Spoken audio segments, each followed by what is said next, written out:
Qu'est-ce que tu penses? Tu as peur aussi que on va te piquer ton boulot ou tu t'es dit, ok, c'est une opportunité pour un entrepreneur maintenant d'avoir plusieurs véhicules. Bien sûr, livre-nous le véhicule avec un petit robot à côté. Hein. Ne livrez pas seulement le véhicule, un petit robot qui pourra peut-être appuyer sur le bouton, tu vois. Même en attendant, on va être sur le côté. Les chauffeurs vont être sur le côté pour voir si tout se passe bien. Ce dont je parlais déjà existe déjà. On n'a pas encore autorisé, mais ça existe déjà. En Californie, tu te rappelles très bien. Ça a fait un accident, mais ça évolue. Bientôt, on sera remplacé. Il y a quelques années en arrière, j'ai pris un client qui m'a demandé « Est-ce que tu n'es pas inquiet de l'initiative de Uber qui consiste à vouloir bientôt vous faire remplacer par des robots ?» Il y a vraiment à peu près 5 ou 6 ans en arrière. Hein. C'est l'époque où ils ont mis en place des véhicules en Californie, et même il y a eu un accident, je sais pas, les connaisseurs savent ce que c'est. Et la réponse que j'ai donnée au client, j'aurais dû donner une meilleure réponse. En fait, je lui ai dit non, je suis pas inquiet du tout parce que avant que Uber arrive, au fait, je vivais, au fait, j'avais de quoi manger, donc je vais pas m'inquiéter. Mais j'aurais dû lui dire, au fait, vivement l'arrivée de ce robot justement. Venez nous remplacer. J'aurais dû lui dire, ah oui, c'est là que le business va commencer quand les robots vont arriver. C'est là que je veux vraiment commencer à faire du business parce que les hommes là, ils sont trop compliqués. Et je t'explique pourquoi. Quel est l'avantage à travailler, à gagner de l'argent en étant VTC avec une voiture autonome juste après le jingle.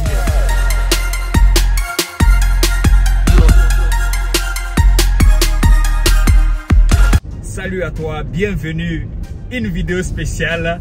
Un sujet spécial. Je crois que cette vidéo, elle n'a pas été faite. J'ai dit, ok, je me lance. Je veux parler de ChatGPT. C'est vrai qu'on en parle, cette intelligence artificielle, pour des recherches, pour beaucoup de choses. Mais on n'en parle. Il n'y a pas beaucoup de vidéos, en tout cas dans la francophonie, qui parlent de cette intelligence artificielle sur l'angle du métier de taxi VTC. Et vu que c'est ma spécialité, j'ai me fait le challenge de le faire dans cette vidéo.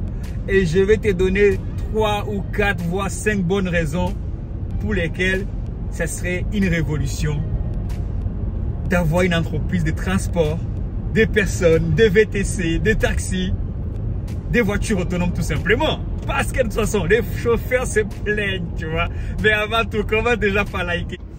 Alors, je vais terminer ma vidéo ici au calme, au parking. Je pense que le point numéro 1 pour lequel j'aimerais vraiment que les voitures autonomes arrivent sur le marché, c'est que je crois que je pourrais mieux scaler mon business. Comme on n'a plus besoin de chauffeurs, comme on n'a plus besoin de salariés qui ont la carte VTC, qui ont beaucoup de choses, d'ailleurs ils sont introuvables. Je me dis que si on amène des voitures autonomes, bien sûr accompagné d'un petit robot à côté, bon, en attendant peut-être que le robot arrive, déjà moi-même me prendre une voiture autonome serait bien parce que je pourrais faire autre chose pendant que la voiture se conduit tout seul. Je pourrais préparer mes vidéos, mieux les structurer, je pourrais faire ma compta pour ne plus être en retard d'envoyer des factures à mon comptable, je pourrais, je pourrais même me lancer dans d'autres business en ligne comme Amazon, j'aurai le temps. Ah ben j'aurai le temps pour beaucoup de choses, tu vois. Ça c'est le premier point, c'est sur le plan business parce que nous sommes sur une chaîne business. Donc ici je me dis si les voitures autonomes arrivent vraiment, ça pourrait me changer la vie tout simplement. La deuxième raison est tout simplement que ça va nous, tu vois, ça va moi personnellement me libérer, me délivrer des plaintes des chauffeurs, même si, croyez-moi, même si je ne prends pas beaucoup de chauffeurs pour me conduire, mais les clients que je prends qui me disent que tout le trajet, les chauffeurs se plaignent pour ci, pour ça, est-ce que c'est vrai? Je sais pas, c'est peut-être vrai, c'est peut-être faux. En tout cas, ça pourrait nous délivrer des plaintes des chauffeurs, de leurs patrons de Uber qui ne veulent pas augmenter les courses, qui ne veulent pas les donner ci, qui ne veulent pas les embaucher, les donner des droits. Ça va nous libérer des plaintes comme ça. Plus besoin de chauffeur, plus besoin d'esclaves. Comme tu dis que tu es esclave, toi tu as même regardé le mot, la définition, tu la connais mieux que tout le monde est esclave. Tu as vu que bon, être esclave, c'est de t'élever à l'heure que tu veux, aller travailler et cliquer sur ton téléphone ou cliquer sur le bouton si tu veux, te déconnecter. Tu as compris que ça voulait dire ça, esclave, tu vois. Et donc on n'a pas forcément la même définition du mot esclave. J'ai du respect pour les esclaves.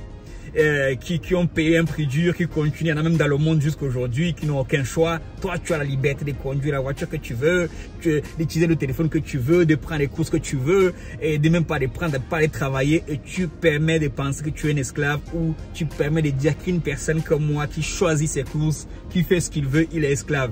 Ça va nous libérer des plaintes tout simplement, les plaintes et des plaintes et des grèves peut-être. Non, je suis pas contre la grève, mais trop c'est trop, c'est ça l'avantage, comme ça il n'y a plus besoin de toi. C'est parce qu'ils ont vu, de toute façon, ils ont vu que bon, le client est déjà habitué à ce que tu ne lui ouvres pas le coffre.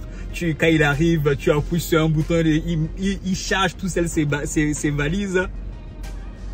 Anyway, ils ont compris que bon, en mettant un robot à ta place, ça va pas changer grand chose. Au moins le robot, le client, il va pas noter 0 étoile au robot parce que le robot lui a mal parlé, le robot s'est plaint de sa situation. Désolé, ouais, j'attends ma prochaine réservation, je suis à Charles de Gaulle. Anyway, j'essaie de m'imaginer de bonnes raisons en même temps. Ça, c'est dans la plainte, il y a beaucoup de raisons, il faut arrêter de se plaindre. J'ai lu un livre qui s'appelle Comment se faire des amis de Dale Carnegie. Dans le principe, il y a 7 principes. Le principe numéro s'appelle ne jamais se plaindre, ne jamais critiquer, ne jamais condamner. Je crois, si je ne me trompe pas, ça fait un moment que je ne l'ai pas relu. Mais je pense qu'il aurait dû tout simplement mettre ne jamais se plaindre. Parce que s'il y a une chose qui te pourrit la vie toi-même, c'est de te plaindre. Tu peux critiquer, tu peux même condamner si tu veux, mais la plainte te pourrit la vie. Tu te plains au petit déjeuner, tu te plains au déjeuner, tu te plains au goûter, tu te plains au dîner, tu te plains même au coucher. Tu te plains trop, mon ami. Et ça te pourrit la vie. C'est ça qui te gâche la vie. Ce n'est pas autre chose. Ce n'est pas Andersen. Essaie de passer 5 heures. C'est normal des choses pourquoi on doit se plaindre. Essaie de passer 5 heures sans te plaindre. Tu vas voir comment ça va te faire du bien. Des fois, j'essaie moi-même de pas, même quand un chauffeur ou même un usager de la route me fait un truc bizarre, il ne roule pas, il a même oublié de passer au fer vert, il est dans son téléphone. Des fois, je m'efforce à ne même pas klaxonner. Des fois, je m'efforce à ne pas me plaindre parce que ça fait tellement du bien de ne pas se plaindre. La deuxième raison pour laquelle les robots doivent prendre la place au volant, c'est celle-là, la plainte, la plainte. Il y a trop de plaintes dans l'activité des chauffeurs de taxi. Il y a trop de plaintes. Arrêtez de vous plaindre, les mecs. Vous êtes libres, vous n'êtes pas des esclaves. Choisissez un autre métier où vous allez au moins vous plaindre, les gars. Qu'est-ce qu'il a mangé? Je parle de ChatGPT aujourd'hui, c'est quoi? Il y a quoi? Je parle de l'intelligence artificielle. Sur autobricolage, on parle de ChatGPT. C'est bizarre, non? C'est une inspiration qui m'est venue comme ça et j'assume, je le fais. On va voir ce que ça donne. La troisième et dernière raison, c'est que je pourrais faire autre chose. Je l'ai même déjà dit dans la plainte, il y a tout. Je pourrais faire autre chose pendant que ça travaille, pendant que mon robot travaille, je pourrais faire autre chose pendant des bouchons. Je serais délivré des bouchons tout simplement, quoi, tu vois. Je veux mieux spotter les bouchons parce que je serais en train de faire autre chose. Je serais en train de faire un business sur Amazon, par exemple, dont je n'ai pas le temps. Je serais en train de faire tout simplement, je vais peut-être passer un coup de fil, je vais peut-être regarder un film, j'aurai le temps pour beaucoup de choses. Les robots doivent arriver tout simplement. Non mais c'est ça. Je veux mieux structurer cette vidéo, je vais peut-être revenir sur le sujet, je lance un sujet comme ça pour voir ce que ça donne. Et en lisant vos commentaires, ça va peut-être m'enrichir. Qu'est-ce que toi tu pourrais faire? Qu'est-ce que tu penses? Tu as peur aussi que on va te piquer ton boulot ou tu t'es dit, ok, c'est une opportunité pour un entrepreneur maintenant d'avoir plusieurs véhicules. Bien sûr, livrez-nous le véhicule avec un petit robot à côté. Hein. Ne livrez pas seulement le véhicule, un petit robot qui pourra peut-être appuyer sur le bouton, tu vois. Même en attendant, on va être sur le côté. Les chauffeurs vont être sur le côté pour voir si tout se passe bien. Ce dont je parlais déjà existe déjà. On n'a pas encore autorisé, mais ça existe déjà. En Californie, tu te rappelles très bien. Ça a fait un accident, mais ça évolue. Bientôt, on sera remplacé. Pourquoi j'ai eu l'idée de cette vidéo? Parce que j'ai lu un article dernièrement qui disait que sur Google, les 36 métiers qui ne seront pas remplacés par l'intelligence artificielle.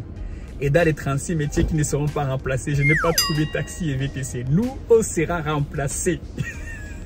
Prépare-toi, mon ami. C'est censé te réjouir. Voici une opportunité. C'est ça le but de ma vidéo. Sur ce, on est ensemble. Toujours encourage, toujours donne de la force. On essaie de faire les choses pour motiver, pour encourager, pour détendre aussi l'atmosphère, pour partager, pour échanger, pour informer. Donc, ne le prends pas pour un acquis, ce n'est pas parce que je n'ai rien à faire, mais c'est véritablement un business qui me tient à cœur, faire partager mon expérience. Oui, c'est un business qui me tient à cœur et je le fais de façon offerte aujourd'hui gratuitement. Tu as juste ta connexion YouTube, ton temps bien sûr, si jamais il n'y a rien de gratuit de toute façon. Ton temps, je le respecte. C'est pour ça que je vais à ce qu'il y ait forcément une petite valeur ajoutée quand je le fais.